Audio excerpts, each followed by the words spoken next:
listening to the Sticks Radio Show here on Seclo Sounds, and that's the classic Simply Red song, Holding Back the Years, given the Roachford treatment from the brand new album called Encore. And now let's rejoin my guest today, Roachford. So when you were growing up, you mentioned sort of like Jimi Hendrix. Who else was your musical heroes? Who did you look up to or musical influences when you were growing up? I think being a musician, it would take me about an hour to sort of name everyone, you know, because it was so many people I listened to, and I think every time I turned on the radio, it was something would just influence your whole vision and direction in music. Obviously, Jimi Hendrix and all of the Motown artists. There wasn't a Motown artist that I didn't get something from or learn something from. And then a lot of the 70s rock that was on, and the early 80s stuff that was on as a kid, you know, was on the radio. Radio 1 was kind of the go-to place. And so it kind of gave me a real diverse influence. And then growing up in a Caribbean household, there was obviously the calypso and the reggae influence. I remember the first time I heard Bob Marley's So Much Trouble in the World is when I went into a hi-fi shop and near my school break, and it just had this really mad effect, and I think that's actually brought me learning about production as well. I mean, because you were the first artist to sign a 7-album deal with Columbia Records, which was amazing. And then you, in the 10 years, or in the next 10 years, after you signed a deal, you were the biggest selling domestic act for Columbia, which is amazing, really, isn't it? For a moment, I mean, at the time, especially like signing the deal, it didn't occur to me how big a deal it was, because I had nothing to gauge it by. I knew I had a record deal, which was great, but I didn't know that, you know, being signed for 7 albums was such a sort of something that doesn't happen. You know, I just thought, well, yeah, you know, that's I can actually go in the studio now and make music I want to make, and that was kind of a person that I always was. It was about the music first, and not like, wow, you know, fame and fortune. It was more about, I can actually now focus on my music and not have to sort of get a day job, so to speak. And my mum didn't have to worry about. So that was where my focus was. But now I look back, I think, oh my God, it was very significant, and they obviously had a lot of faith in me as an artist. Well, I think this new album probably justifies a faith in any band, any person being signed to any record company. So yes, yeah. Yeah. I love the album, it's great. But, I mean, I read that you've been approached by people like Michael Jackson and Chaka Khan to actually write songs for them.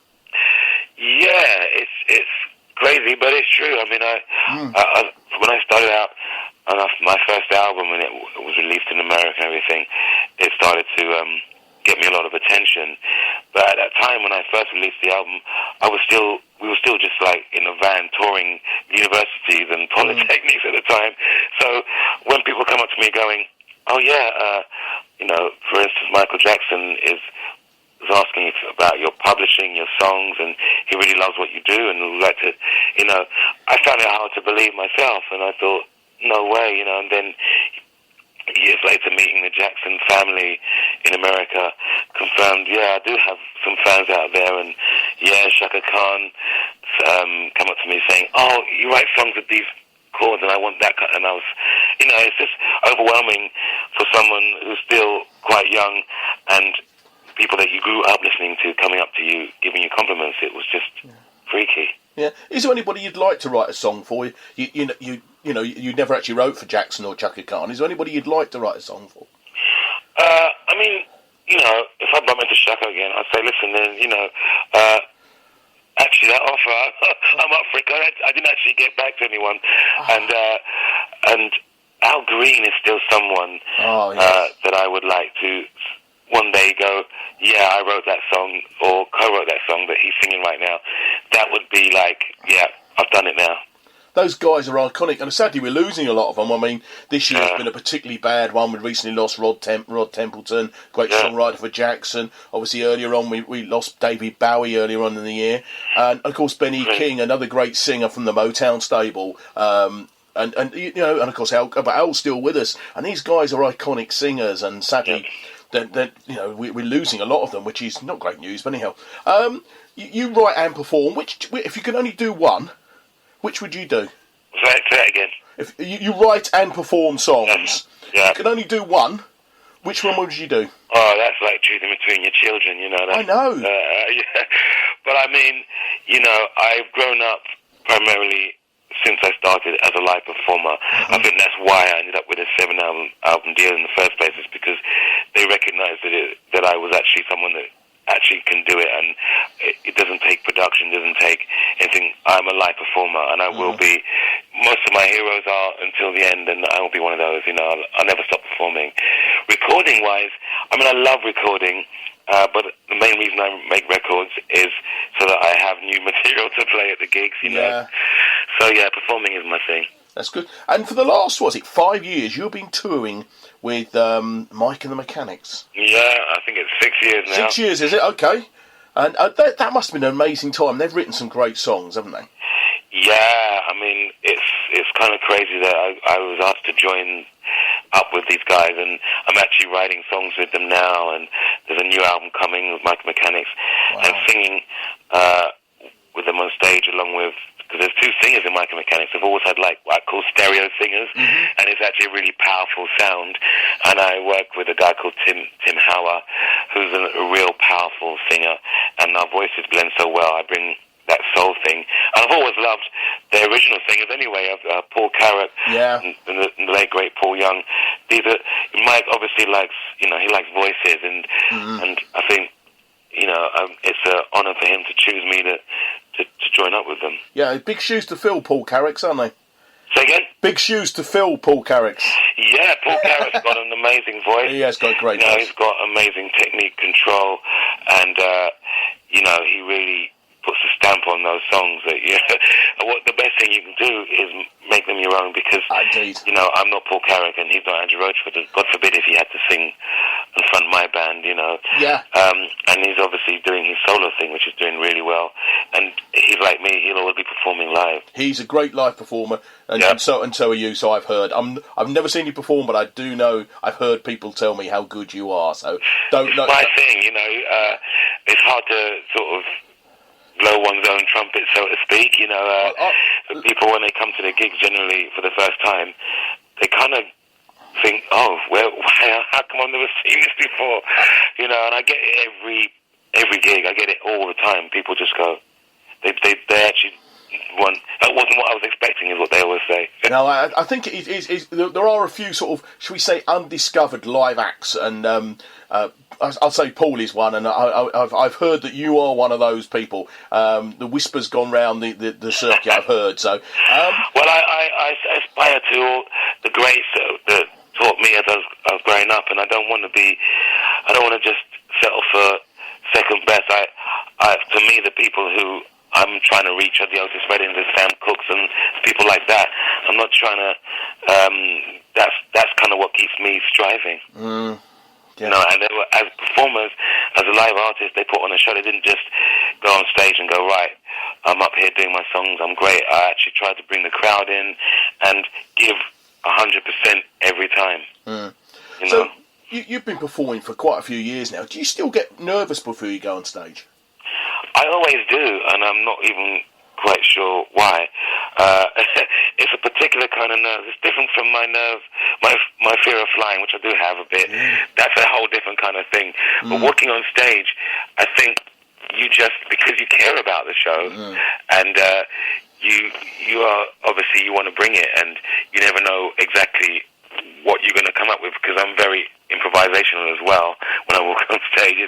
It's two shows have never been the same in my life, so that goes to tell you that, you know, it's in the hands of the gods sometimes. I feel like I walk on stage with you know, artists past and present. I feel like I don't walk on stage alone as far as my energy and what's coming from me. I think it's bigger than me, and I need to represent it, if you know what I mean. That's great. I mean, your band must love you if you're improvising.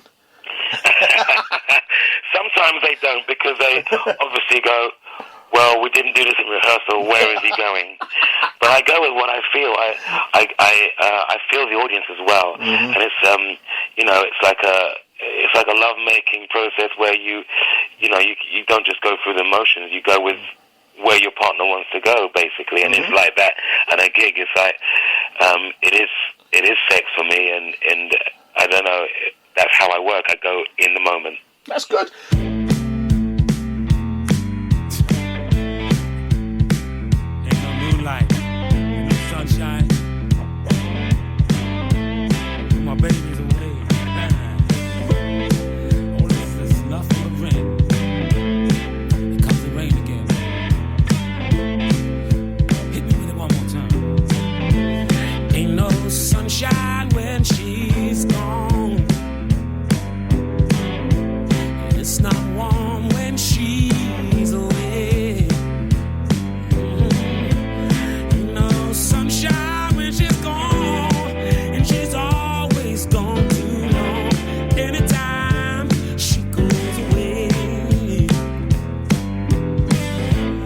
wonder this time where she's gone. Wonder if she's gonna stay. Ain't no sunshine when she's gone, and this house just ain't no home. Anytime she goes away, and I know, and I know,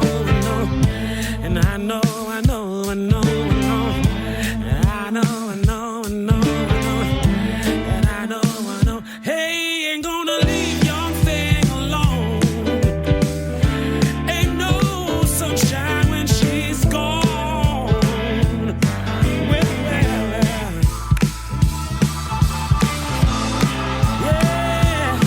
yeah,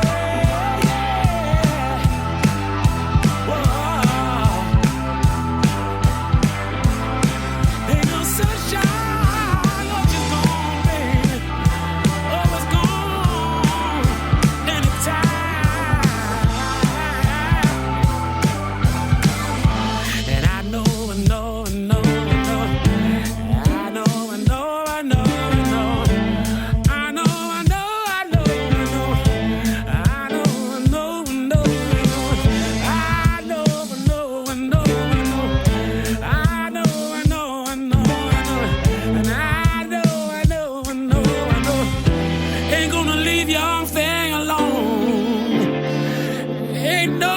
Sunshine when she's gone.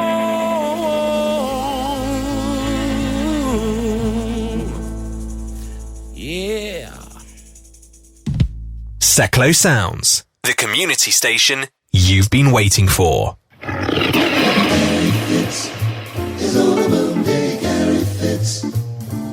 Join me, Gary Fitz, every Monday night, 10 o'clock. Leading the fight, one man fate has made indestructible. His name, Gary Fitz here. 2 hours of the coolest tunes, every Monday night, 10 o'clock.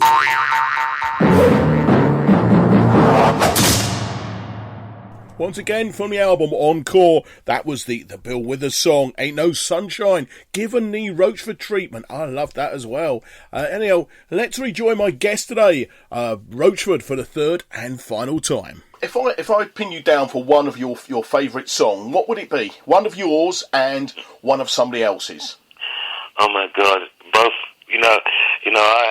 It's funny that word favourite, because I got asked once what's my favourite film, and I was being coy about it, but I wasn't being coy about it, because it's like, well, if I say this film, then I go home and go, damn, why didn't I say that one? And song-wise, it's like, oh my God, of my own, I don't know. I mean, when I wrote, there's a song called Heaven Is, which is on an album called Heart of the Matter, that when I did it, I felt like it really came together so quickly, and it kind of wrote itself, and I don't know, it just seemed to have that effect on people, and that's one of my favourites of my own. And as far as someone else's, I guess A Change Is Gonna Come, Sam Cooke. Okay. Yeah. I was hoping you were going to say one of the songs off your new album.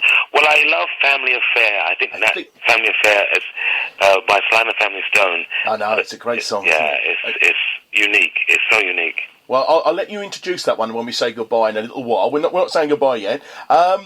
Your favourite food, coming from sort of a Caribbean background, West Indies background, what's your favourite food? Well, I love my mum's cooking.